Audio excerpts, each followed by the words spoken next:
미국과 이란의 핵 협상이 재개된 가운데 이스라엘이 이란의 탄도미사일 문제를 레드라인으로 못 박으며 군사 행동 가능성까지 거론해 긴장이 고조되고 있습니다.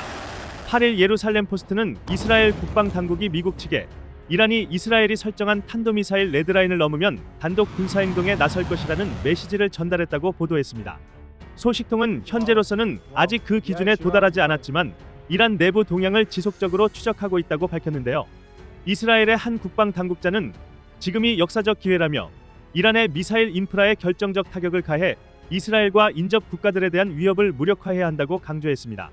이스라엘은 미사일 제조 단지와 같은 추가 핵심 시설에 대한 작전 구상도 미국에 설명한 것으로 전해졌습니다. 이스라엘 내부에서는 트럼프 대통령이 제한적 타격에 그칠 수 있다는 우려도 제기되고 있습니다.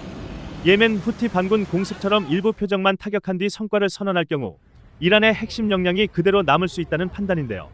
이런 가운데 오는 11일 워싱턴에서 예정된 네타냐후 총리의 방미 일정에 차기 공군 사령관으로 내정된 오메르 티슐러 공군 준장이 동행할 것으로 알려져 눈길을 끌고 있습니다. 이스라엘이 압박에 나섰지만 이란은 미사일 전력을 최후의 억지력으로 보고 있어 양보 가능성은 낮은 상황입니다. 8일 월스트리트 저널 역시 이란의 미사일 전력이 미국의 군사 옵션을 제약하는 핵심 요인이라고 보도했습니다. 실제로 지난 1월 중순 트럼프 대통령은 이란 공격을 검토했지만 막판에 계획을 연기한 것으로 알려졌는데요. 영내 미군 전력이 충분하지 않은 상황에서 이란의 보복과 확전 가능성을 동시에 감당하기 어렵다는 판단이 작용한 것으로 보입니다.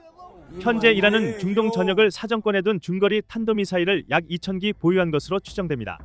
걸프 지역 미군 기지와 호르무즈 해협 선박을 위협할 수 있는 단거리 미사일 비축분과 대함 순항 미사일 전력도 갖추고 있는데요. 여기에 지난해 6월 이란이 약 500발의 미사일을 발사해 이스라엘의 민간 군사 시설을 타격할 당시 이란은 미국과 이스라엘의 방공망을 효과적으로 뚫는 방법까지 학습한 것으로 평가됩니다. 미사일 문제를 둘러싸고 이란과 이스라엘이 서로의 레드라인을 건 대치 국면을 이어가는 가운데 향후 미국과 이란 간 협상이 어떤 방향으로 흘러갈지 귀추가 주목됩니다.